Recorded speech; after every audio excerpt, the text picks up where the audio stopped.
Delhi police के 79वें स्थापना दिन पर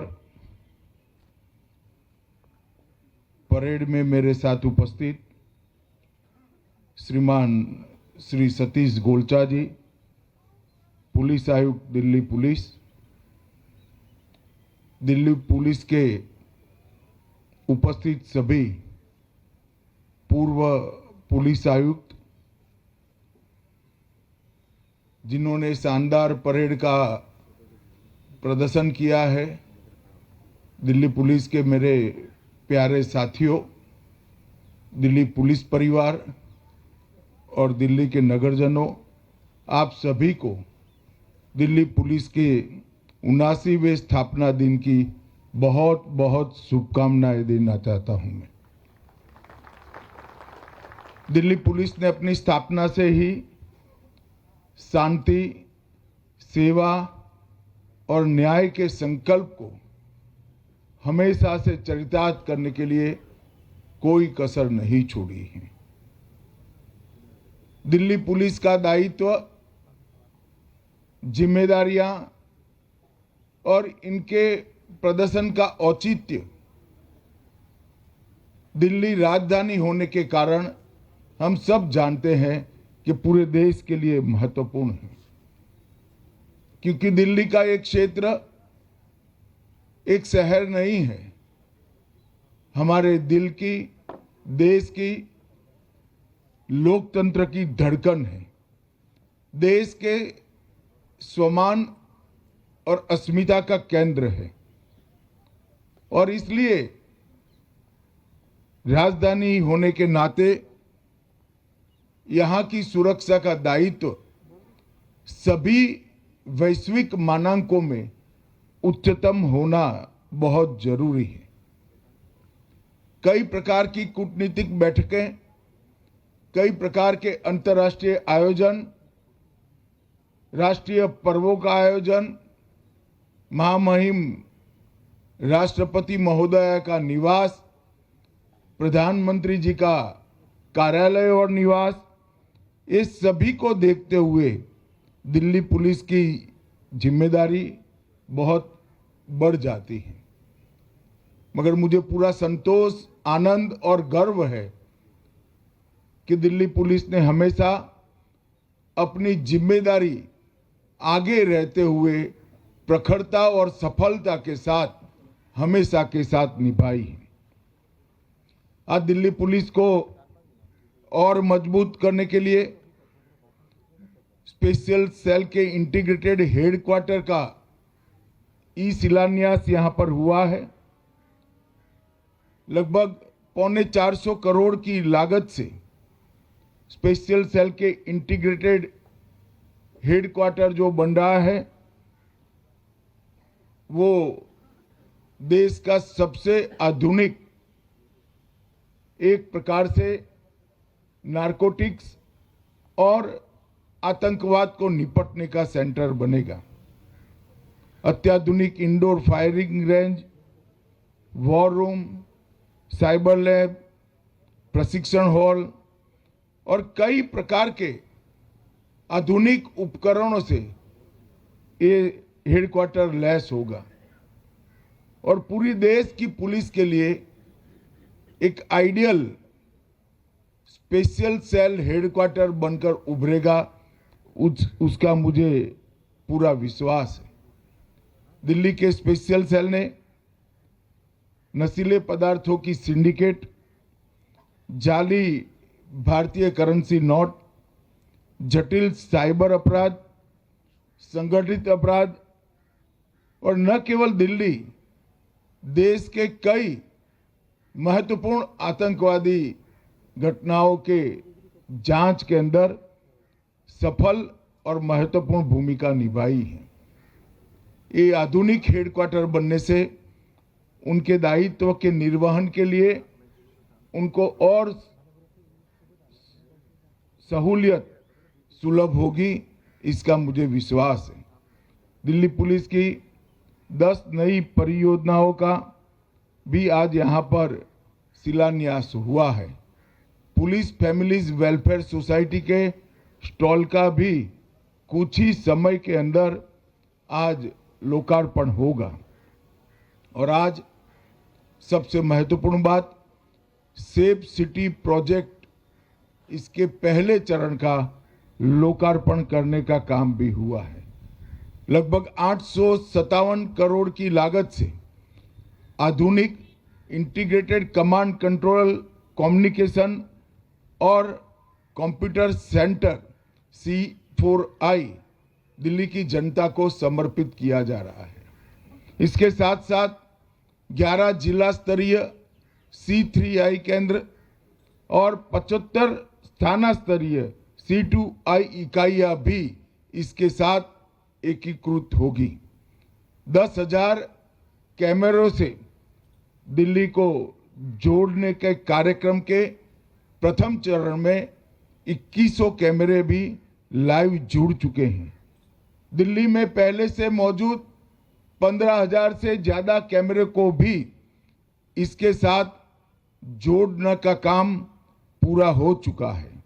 और मुझे विश्वास है कि सेफ सिटी प्रोजेक्ट आने वाले दिनों में दिल्ली की सुरक्षा को बहुत आगे तक ले जाएगा।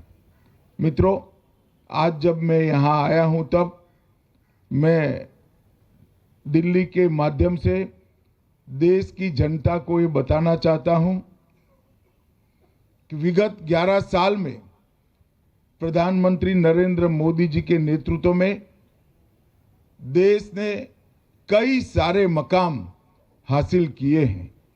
और इसमें आने वाले दिनों में जब देश में न्याय की बात होगी तब 3 नए आपराधिक कानून, हमारी नई न्याय संहिताएं, जिसका केंद्र न्याय नहीं दंड है, उसका जिक्र इतिहास जरूर करेगा।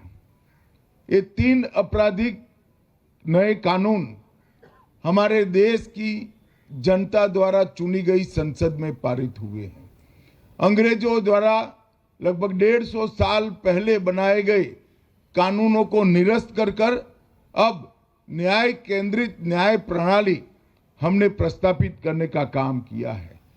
आने वाले 2 साल के बाद इस कानूनों का पूर्ण इम्प्लीमेंटेशन होने के बाद मैं देश की जनता को विश्वास दिलाना चाहता हूं कि देश भर में किसी भी कोने में जो FIR होगी वो अपराधी को दंड देने का मतलब जो पीड़ित है उसको न्याय देने का काम सुप्रीम कोर्ट तक 3 साल में हम समाप्त करने की व्यवस्था कर देंगे।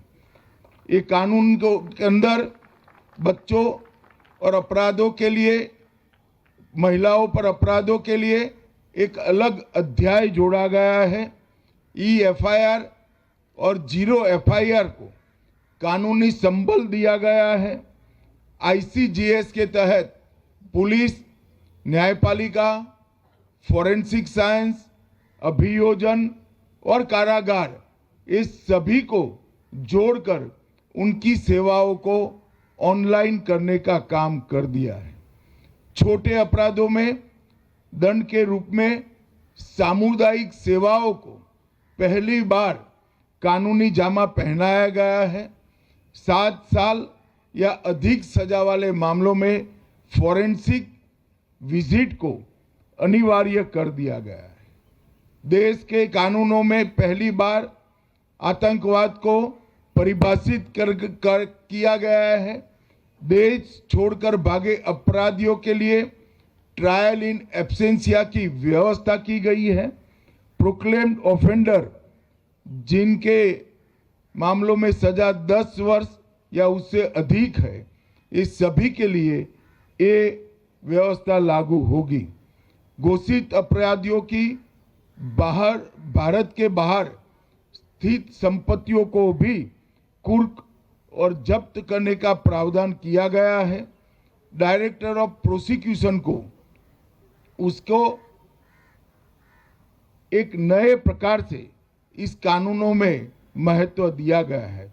दस्तावेजों की परिभाषा को विस्तार कर इलेक्ट्रॉनिक और डिजिटल रिकॉर्ड को कानूनी मान्यता देने का काम किया गया है और छोटे मोटे कम अपराध वाले मामलों में समरी ट्रायल का भी प्रोविजन किया गया है।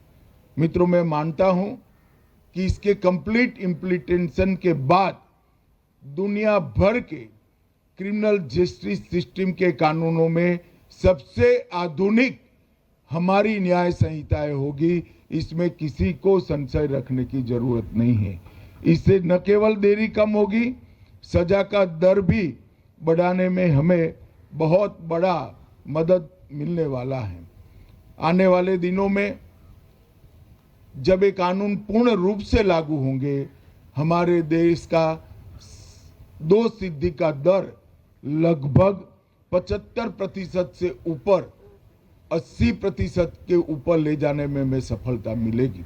असम, हरियाणा, गुजरात, कई सारे राज्यों में जहां अभी पूर्ण इम्प्लीमेंटेशन बाकी है, जुडिशरी से जुड़ा हुआ और अभियोजन से जुड़ा हुआ हिस्सा अभी हो रहा है, परंतु फिर भी 20% से ज्यादा दोष सिद्धि के दर में वृद्धि देख पा रहे हैं। ये 2014 से 2026 के 12 साल देश की आंतरिक सुरक्षा के लिए हमारा इतिहास हमेशा सुवर्णमयी कालखंड के रूप में इसको अंकित करेगा। 2014 के पहले हमारे देश में 3 समस्याएं नासूर की तरह 3-4 दशकों से हमारी आंतरिक सुरक्षा को चैलेंज देती थी।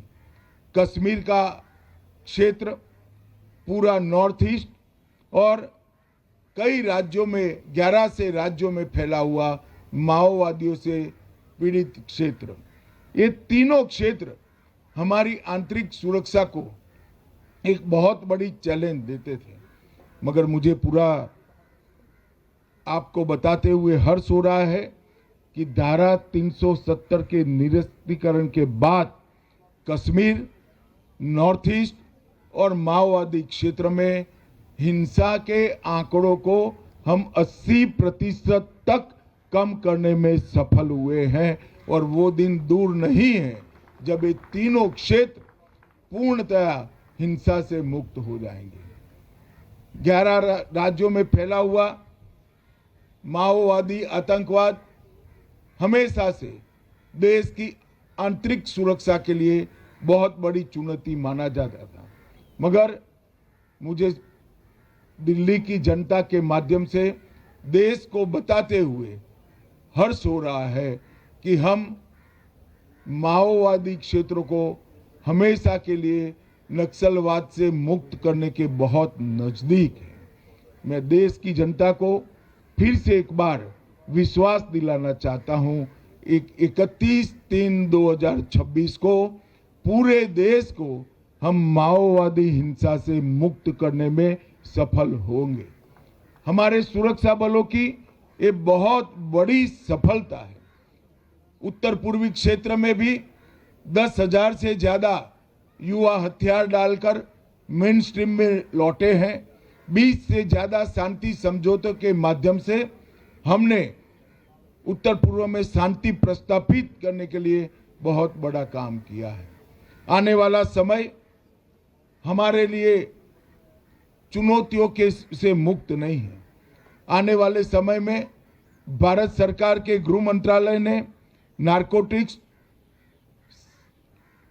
पूरे देश के अंदर सीसीटीवी कैमरा और कंट्रोल रूम का जाला बुनकर एक सुरक्षा का नया तंत्र खड़ा करना, इसको कानूनी समर्थन देना, बॉर्डर सुरक्षा के क्षेत्र में देश के हर लैंड बॉर्डर के अंदर सुरक्षा की व्यवस्था का मॉडर्नाइजेशन, देश को घुसपैठियों के मुक्त बनाना और तीनों न्याय संहिताओं को कंप्लीट इम्प्लीमेंटेशन पर आने वाले समय में देश के गृह विभाग का ध्यान रहेगा।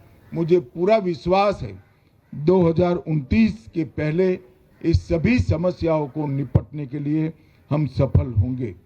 मित्रों, दिल्ली पुलिस ने हमेशा से दिल्ली और देश के राजधानी क्षेत्र को सुरक्षित रखने के लिए हमेशा से पराक्रम का परिचय देश की जनता को कराया है।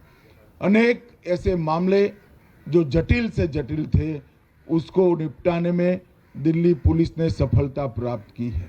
चाहे देश की संसद पर का हमला हो या अभी अभी लाल किले के सामने हुआ बम धमाका, दिल्ली की पुलिस ने अपनी निपुणता को, अपनी प्रखर शक्ति को संयोजित कर कर इस सभी मामलों में देश को सुरक्षित करने में बहुत बड़ा योगदान दिया है। आज 79वें स्थापना दिन पर मैं दिल्ली पुलिस के आयुक्त श्रीमान गोलचा जी और दिल्ली पुलिस के सभी जवानों को और उनके परिजनों को अनंत अनंत शुभकामनाएं देता हूं। वंदे मातरम।